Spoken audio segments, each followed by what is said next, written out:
നമസ്തേ. അമേ നാരായണ. ഇന്ന് കാളസർപ്പയോഗം ജാതകത്തിൽ ഓരോ ജാതകത്തിലും കുറേ നല്ല യോഗങ്ങളുണ്ട്. ഭദ്രയോഗം, കേസരി യോഗം, ഗജകേസരി യോഗം, അതുപോലെ ഒരുപാട് നല്ല യോഗങ്ങളും ചില ദോഷമുള്ള യോഗങ്ങളുമുണ്ട്.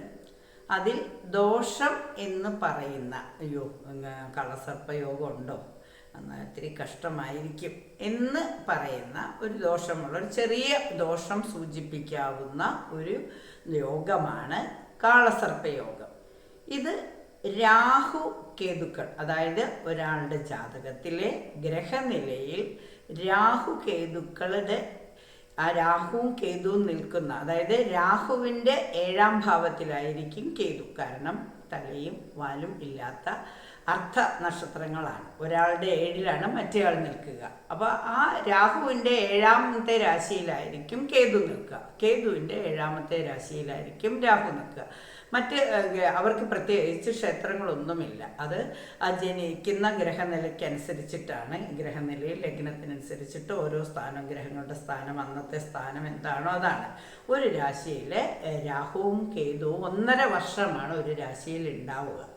അപ്പം രാഹുവിൻ്റെ 7ലാണ് കേതു നിൽക്കുക. അപ്പം നമ്മൾ രാഹു കേതുക്കളുടെ ഇടയിലായി, ആ രാഹുവും കേതുവും നിൽക്കുന്ന ആ രാശികളുടെ ഇടയിലായി മറ്റ് 9 ഗ്രഹങ്ങൾ, ലഗ്നം ഉൾപ്പെടെയുള്ള 9 എണ്ണം, അതായത് ആകെ 11 ഭാവമാണ്, 11 ഗ്രഹങ്ങളാണ്. അതായത് 9 ഗ്രഹം, പിന്നെ ഒരു മാന്തി, പിന്നെ ഉദയം അല്ലെങ്കിൽ ലഗ്നം, അങ്ങനെ 11 എഴുത്തുകളാണ് രാശിചക്രത്തിൽ ഉണ്ടാവുക. അപ്പോൾ രാഹു കേതുക്കളുടെ ഇടയിൽ, രാഹുവിൻ്റെയും കേതുവിൻ്റെ ഇടയിൽ മറ്റ് ഗ്രഹങ്ങളെല്ലാം ഒരുമിച്ച് വന്ന് നിൽക്കുകയും ഒരു വശം കാലിയായി നിൽക്കുകയും ചെയ്യുകയാണെങ്കിൽ അതിന് കാളസർപ്പയോഗം എന്നാണ് പറയുക.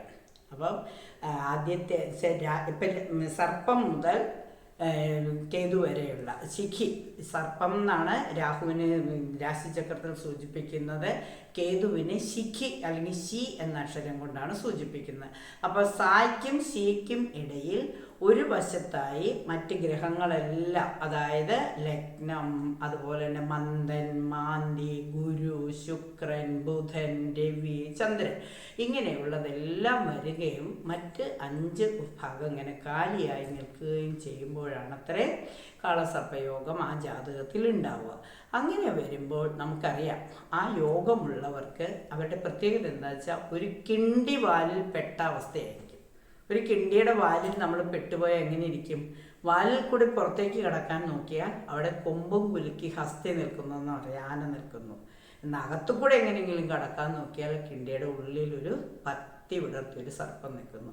അപ്പോൾ സർപ്പത്തിനും ആനയ്ക്കും ഇടയിൽ നിൽക്കുന്ന ആ ഒരവസ്ഥ, അങ്ങോട്ടും പോകാൻ പറ്റില്ല, ഇങ്ങോട്ടും പറ്റാതെ ആ ഇടുങ്ങിയ സ്ഥലത്ത് നിൽക്കുന്ന അവസ്ഥ, അതാണ് കാളസർപ്പയോഗം എന്ന് പറയുന്നത്. ശരിക്കും നമുക്ക് വല്ലാത്ത, എന്ത് കർമ്മസ്ഥാനത്താണ് ഏറ്റവും കൂടുതൽ, കർമ്മരംഗത്ത് വരുമ്പോൾ എന്ത് ജോലി ചെയ്താലും അത് പൂർണ്ണമായി ചെയ്യാൻ പറ്റാവുകയും ഉദ്ദേശിച്ച ഫലം കിട്ടാതിരിക്കുകയുമാണ് ഇതിൻ്റെ ലക്ഷണം. രാഹുവിൻ്റെ ദശാകാലത്ത്, രാഹുവിൻ്റെ അപഹാരകാലത്ത്, കേതുവിൻ്റെ ദശാകാലത്ത്, കേതുവിൻ്റെ അപഹാരകാലത്തൊക്കെയാണ് കൂടുതലും ഈ യോഗത്തിൻ്റെ ഫലം നമുക്ക് അനുഭവിക്കേണ്ടി വരിക. എല്ലാ യോഗങ്ങളും ഓരോരോ ഇതുമായിട്ട് ബന്ധപ്പെട്ടിട്ടാണ്. ഇപ്പോൾ ഭദ്രമഹായോഗം എന്ന് പറഞ്ഞ ജീവിതകാലം മുഴുവനും നമുക്ക് ആ യോഗമുള്ളവർക്ക് അതിൻ്റെ ഐശ്വര്യം എപ്പോഴും നിലനിന്നുകൊണ്ടിരിക്കും. ഗജകേസരി ആണെങ്കിൽ ദീർഘമായ ആയുസ് ഉണ്ടായിരിക്കും എന്നൊക്കെയാണ് പറയുന്നത്. നല്ല ആനയുടെ തലയെടുപ്പും നീണ്ട ആയുസ്സും ഒക്കെയാണ്. അപ്പോൾ ഓരോ യോഗങ്ങൾ എപ്പോൾ സംഭവിക്കുമെന്ന് നമുക്കറിയില്ല. പക്ഷെ ഈ കാളസർപ്പയോഗം കർമ്മരംഗത്തെയാണ് ബാധിക്കുന്നത്. അപ്പോൾ ഇതിന് നമ്മൾ സാധാരണ രാഹു കേതു പൂജ ചെയ്താൽ മതി എന്ന് പറയും. ചിലരൊക്കെ പറയും കാളഹസ്തിയിൽ പോയി അവിടെ രാഹുകേതു പൂജ ചെയ്ത് തൊഴുതു വന്നാൽ ഈ ദോഷം മാറുമെന്ന് പറയും. നവഗ്രഹ ക്ഷേത്രത്തിൽ രാഹുകേതു പൂജ ചെയ്താലും ജാതകത്തിൽ കാളസർപ്പയോഗമുള്ളവർക്ക് സമാധാനം കിട്ടും.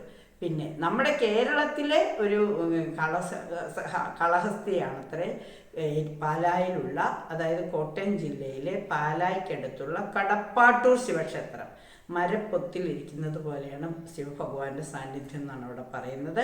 ആ ക്ഷേത്രത്തിൽ ദർശനം നടത്തി ശിവഭഗവാന് ധാരയും നാഗദേവതകൾക്ക് എണ്ണയും ഒക്കെ വഴിപാടൊക്കെ കൊടുത്ത് മഞ്ഞൾപ്പൊടിയൊക്കെ സമർപ്പിച്ചു കഴിഞ്ഞാൽ തന്നെയും ഈ ദോഷം പൂർണ്ണമായി മാറുമെന്ന് കേട്ടിട്ടുണ്ട്. പാലായിലുള്ള കടപ്പാട്ടൂർ ശിവക്ഷേത്രം, അവിടുത്തെ ശിവക്ഷേത്രത്തിൻ്റെ പ്രത്യേകതയാണ്. അവിടെ ചെന്നാൽ അവിടുത്തെ പ്രതിഷ്ഠ കാണുമ്പോൾ മനസ്സിലാവും. അവിടെ നാഗലിംഗ പുഷ്പമൊക്കെ ഉള്ള ക്ഷേത്രമാണ്. വളരെ ഐശ്വര്യം, പുഴയിൽ നിന്നും ഒഴുകി വന്ന പോലത്തെ ഒരിതാണ്. പുഴയുടെ തീരത്തുള്ളൊരു ക്ഷേത്രമാണ്. വളരെ പ്രാധാന്യമുള്ള ക്ഷേത്രമാണ്. അപ്പോൾ കാളസർപ്പയോഗം എന്ന് പറയുന്നത് അതിഭയങ്കരമായ ഒരു ദോഷമൊന്നുമില്ല. വളരെ ചെറിയൊരു ദോഷമാണ്, മാറ്റിയാൽ മാറുന്നതാണ്. പ്രാർത്ഥന കൊണ്ട് മാറാം. രാഹുകേതു പൂജ ഒരു 3 എണ്ണമൊക്കെ ചെയ്ത് കഴിയുമ്പോൾ കർമ്മരംഗത്ത് വരുന്ന തടസ്സങ്ങൾ മാറ്റാനായിട്ട് രാഹു കേതു പൂജ ചെയ്യാം. അല്ലെങ്കിൽ രാഹു എന്ന് പറയുന്ന സർവ്വദേവതകളെ പ്രാർത്ഥിച്ച് ആയില്യം നാളിലാണെങ്കിലും, അതുപോലെ ഇവരുടെ ജന്മനക്ഷത്രത്തിൽ ഏത് നക്ഷത്രക്കാരാണ്. അപ്പം തിരുവാതിര, ചോതി, ചതയം രാഹുർദശയിലാണ് ജനിക്കുന്നത്. അപ്പോൾ ആ രാഹുവിന് പ്രാധാന്യമുള്ള ദിവസങ്ങളിൽ, അതുപോലെ അശ്വതി മകം മൂലം കേതൂർദശയിലാണ്. ഇപ്പം ഈ ദിവസങ്ങളിൽ പിന്നെ മകേരം, ആയില്യം തുടങ്ങിയ ദിവസങ്ങളിലൊക്കെ ഈ പൂജ ചെയ്താൽ നന്നായിരിക്കും. രാഹുകേതു പൂജ ചെയ്യുകയും ക്ഷേത്രങ്ങളിൽ ദർശനം നടത്തി കടപ്പാട്ടൂർ ക്ഷേത്രത്തിലോ അതുപോലെ തന്നെ കാളഹസ്തിയിലൊക്കെ പോകുന്നുണ്ട്. അത്ര എളുപ്പമൊന്നുമല്ല. നമ്മുടെ ചുറ്റുമുള്ള നമ്മുടെ വീടിനടുത്തുള്ള നവഗ്രഹ ക്ഷേത്രത്തിൽ രാഹുകേതു പൂജ ചെയ്യുക, കറുത്ത ഉഴുന്ന് ദാനം ചെയ്യുക, വെളുത്ത എള്ളും കറുത്ത എള്ളും ചേർത്ത് മിക്സ് ചെയ്ത് വെള്ളത്തിൽ ഒഴുക്കിക്കളയുക. ഇതൊക്കെ ഈ കാളസർപ്പയോഗത്തിൻ്റെ ദോഷം മാറ്റുന്നതാണ്. അതിഭയങ്കരമായ ദോഷമല്ല. എല്ലാ ദോഷങ്ങൾക്കും പരിഹാരമുണ്ട്. അപ്പം കാളസർപ്പയോഗമുണ്ടെന്ന് വിചാരിച്ച് ആരും വിഷമിക്കേണ്ടതില്ല.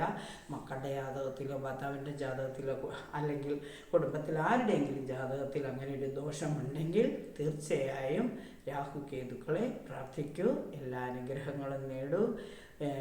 കടപ്പാട്ടൂരപ്പൻ ഒരു വലിയ ആശ്വാസമാണ്. ഇനി എങ്ങും പോകാൻ പറ്റിയില്ലെങ്കിൽ ശിവഭഗവാനെ പ്രാർത്ഥിക്കുക, അതുപോലെ തന്നെ വിഷ്ണു ഭഗവാനെയും പ്രാർത്ഥിക്കുക. തീർച്ചയായും എല്ലാ അനുഗ്രഹങ്ങളും ഉണ്ടാകും. കാരണം വിഷ്ണുവിൻ്റെ വാഹനമായ ഗരുഡൻ എല്ലാ നാഗദോഷങ്ങളും തീർക്കും.